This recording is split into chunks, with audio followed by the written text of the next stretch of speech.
Okay, magandang araw Pilipinas. Sa araw pong ito'y pag-uusapan po natin. Ito pong muli, itong si Alan Peter Cayetano na kung saan po mga minamahal ko mga kababayan ay talagang desperado na.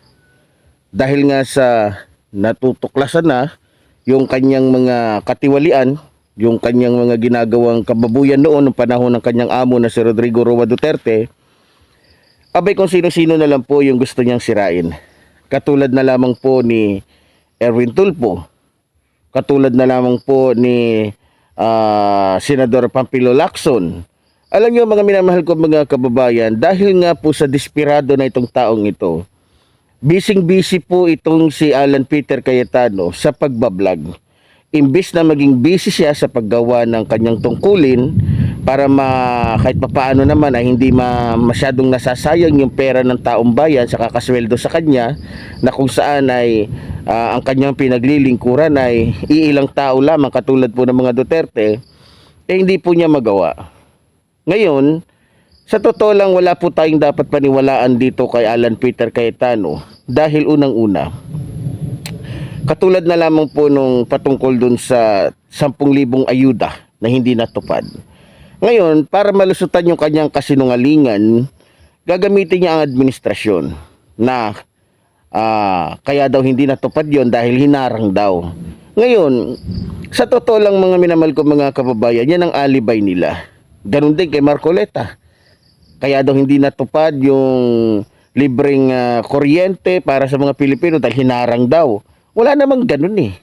Walang ganun. Ngayon yung kanilang pambubudol, kapag sinisingil na ng taong bayan yung kanilang mga pangako, ang kanilang magiging alibay, ang kanilang magiging palusot, gagamitin nila ang administrasyon para magmukha silang bayani. Magmukha silang kaawa-awa o api. Ngayon, siyempre, pagka ganyan yung estilo nila, ganyan yung sinasabi nila, makukuha nila ngayon yung simpatya ng ilang mga kababayan natin na mahina ang pag-iisip o kumbaga sa mahina pagdating sa pag-aanalisa. Ngayon, sumagot na po itong si Pampilo Lacson, maging si Erwin Tulfo.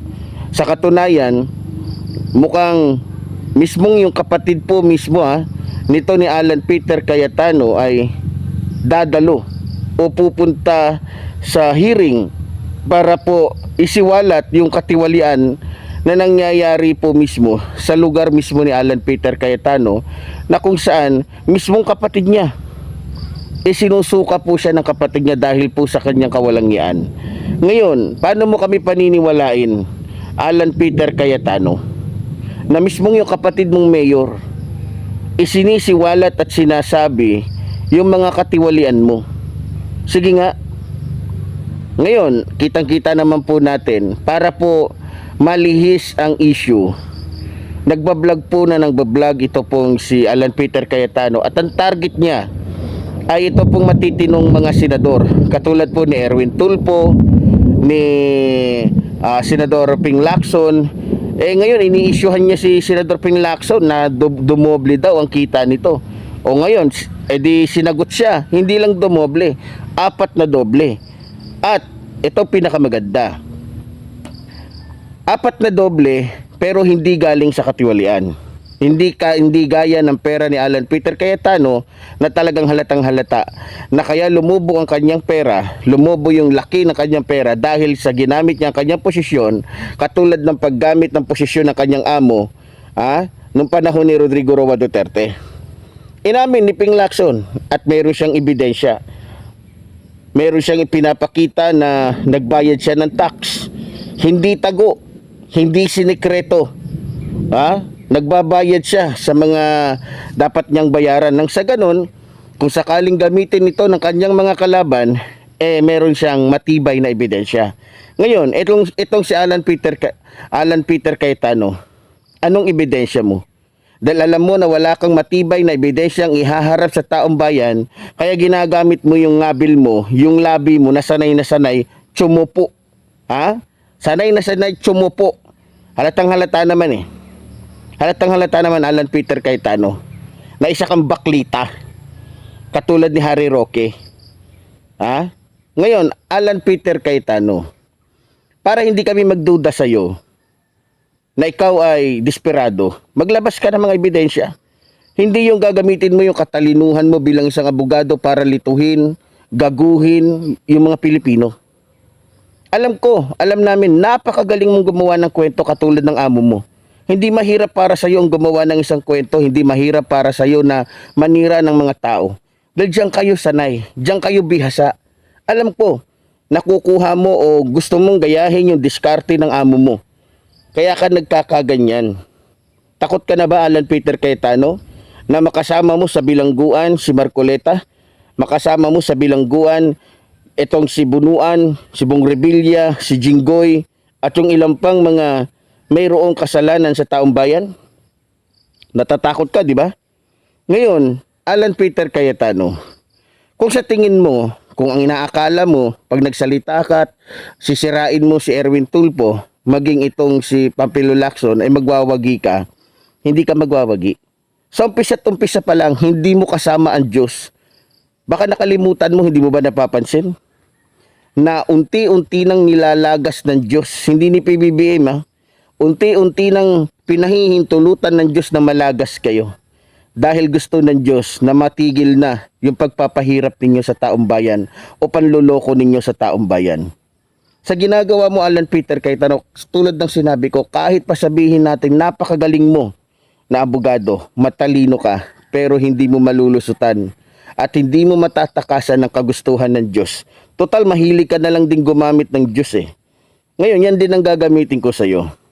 Sa ginagawa mo, Alan Peter Cayetano, na ginagamit mo ang Diyos para lamang malusutan mo yung mga katiwalian mo, kasinungalingan mo, mas isusumpa ka ng Diyos. Ha? Buhay ka pa, nasusunog na yung kaluluwa mo. Dahil ginagamit mo ang Diyos. Matindi ka pa kay Kibuloy. Ha? Matindi ka pa kay Kibuloy. Ginagamit mo ang salita ng Diyos para lamang sabihin na, di ba? Makadiyos ka, tapat ka, pero kitang-kita naman sa ugali mo eh. Kitang-kita na ginagamit mo lang ang Diyos para manatili ka sa posisyon. Marami nang gumawa niyan, sa totoo lang, alam na namin yan eh. Napapanood pa nga namin yan sa television eh. Napapanood namin sa pelikula. Yung mga estilo mo na yan, luma na yan. Napanood na namin yan sa mga pelikula ng mga sikat na aktor. Ngayon, isa lang ang masasabi ko sa iyo, Alan Peter Cayetano. Imbes na mag-vlog ka na mag-vlog at manira ng mga tao, mabuti pa siguro, habang maaga, magkusa ka na. Huwag mong hintayin na matulad ka pa kay Marcoleta, huwag mong hintayin na matulad ka pa kay Jinggoy, huwag mong hintayin na matulad ka pa kay Bong Revilla. Magkusa ka na. Huwag yung gagamitin mo yung kaalaman mo sa paninira para lamang ilihis ang katotohanan. Kahit anong gawin mo eh. O katulad ngayon, nag-iimbestiga na yung NBI. Sa ayot sa gusto mo, lalabas at lalabas ang katotohanan. 'Di ba? Lalabas at lalabas ang katotohanan. Hindi mo mapipigilan 'yan. Hindi mo mapipigilan 'yan. Isa lang ang masasabi ko sa iyo, Alan Peter Cayetano. Ang katotohanan ay mananatiling katotohanan. At kapag ang katotohanan ay naihayag na, hindi na ito mapipigilan at mas lalo magiging malinaw sa taong bayan na iisa ang dugo ninyo ng amo mo. Maging ng puon mo na si Sara Duterte. Sinasabi mo, kaya ka ginaganyan, kaya ka kakasuhan, kaya na ganito kasi atat na atat itong si Ping Lacson na i-impeach si Sara Duterte. Akala mo ba si Ping Lacson lang atat na ma-impeach si Sara Duterte? Baka hindi mo alam, Alan Peter Cayetano, na karamihan sa mga Pilipino talagang atat na atat at talagang yan ang hinihintay. Hindi lang si Ping Lacson, buong sambayanan ang naghihintay at gusto naming makita na matanggal talaga sa pwesto yan puon mo. Ikaw kasi iba kasi pinaglalaban mo eh. Atat na atat kang hindi ma-impeach si Sara Duterte nang sa ganon patuloy na madepensahan, patuloy na maidepensahan at maging lihim yung mga ginagawa mong katiwalian. Ayaw mong mabubunyag. Bakit ayaw mong mabunyag? Kasi pag nabunyag nga naman kasi yan, lagot ka sa ombudsman. O ngayon, Alan Peter Cayetano, na kinikilos na, iniimbestigahan na, yung tungkol sa Asian Games, o Asian iniimbestigahan na ni Matibag. Hindi ka pa naman lumalabas sa issue At ano ka na, kumbaga guilty ka na kung ano-ano na pinagsasabi mo kay Matibag, kung ano-ano na sinasabi mo sa Administrasyong Marcos. Abi sa pinapakita mo, yan ay basihan, yan ay basihan para malaman o para makita na talagang meron kang ginagawang masama. Kasi hindi galawan ng isang taong walang ginawang masama yung mga ginagawa mo eh. Yung mga sinasabi mo eh. Yan ay galawan ng isang taong guilty. Ngayon, ang tanong ko sa iyo, Alan Peter Cayetano, sino pa ba na mga personas o mga senador ang sisirain mo? Si Risa Ontiveros? Si Tito Soto? Sino pa? Sino pa yung naiisip mo para siraan, para lumabas na mas mabuti ka kaysa sa kanila? Ha? Sino pang sisiraan mo? Sa dami-dami na ng mga pinagsasabi mo eh, kitang-kita na wala ka na sa hulog eh. Sabi mo doble. O, mali, doon pa lang sa umpisa, mali. Hindi doble, kundi 4 na doble. Magbibigay ka na lang ng balita, palpak pa. Magbibigay ka na lang ng palpak pa. Sa simula pa lang, Alan Peter Cayetano, alam ng taong bayan na wala kang gagawing tama. At kaya ka lang naman naging senador. Ha? Kaya ka lamang naging senador dahil sa ginamit mo ang kasikatan ng panluloko ng mga Duterte ng mga panahon niya. Alam namin yon, hindi mo kami maluloko, kaya ka naging senador, alam mo sa sarili mo yan. Ha? Kasi sa totoo lang, kung talagang gusto ka ng taong bayan, Alan Peter Cayetano, naalala mo tumakbo ka ng vice presidente? Dapat nung tumakbo ka ng pagka-vice presidente, panalo ka na eh. Kung talagang gusto ka ng taong bayan, pero hindi. Ngayon, dahil hindi ka nga tanggap ng taong bayan, dahil kitang-kita naman na sa pagmumukha mo pa lang, na talagang mukha kang pera, yun, ginamit mo yung pagkakataon, ginamit mo na dahil kaalyado ka ng mga Duterte, nagsenador ka. So binoto ka naman ng mga DDS na bobo. Ngayon, dahil binoto ka ng mga DDS na bobo, ang nahihirapan ngayon, yung mga Pilipinong ayaw sa'yo. Tama? At sa totoo lang, hindi lang yung mga DDS na ayaw sa'yo, ay hindi lang yung mga ayaw sa'yo ang nahihirapan, pati yung mga DDS. Pero dahil nga naloloko nyo sila, nadadaan nyo sila sa mga pananalita o sa mga sinasabi ninyo na puro pambubudol, wala na kami magagawa doon. Talagang likas na bobo tanga yung mga supporters ninyo. Nga? Ngayon, Alan Peter Cayetano, ano bang kinakatakutan mo sa gagawing pag-iimbestiga ni Matibag? Yan lang tanong ko sa iyo. Ano bang kinakatakutan mo? Bakit ganun na lamang yung kaba o ganun na lamang ang iyong mga ginagawang paninira sa ibang tao? Ha? Ano ba ang meron? Ano bang meron? Nagnakaw ka ba ng bilyon-bilyon? Nagnakaw ka ba ng bilyon-bilyon, milyon-milyon? Ano doon?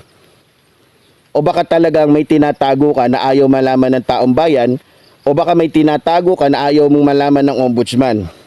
Kasi pag nalaman nga ng ombudsman na talaga nagnakaw ka, sureball ka sa kulungan. Magiging kasama mo si Marcoleta.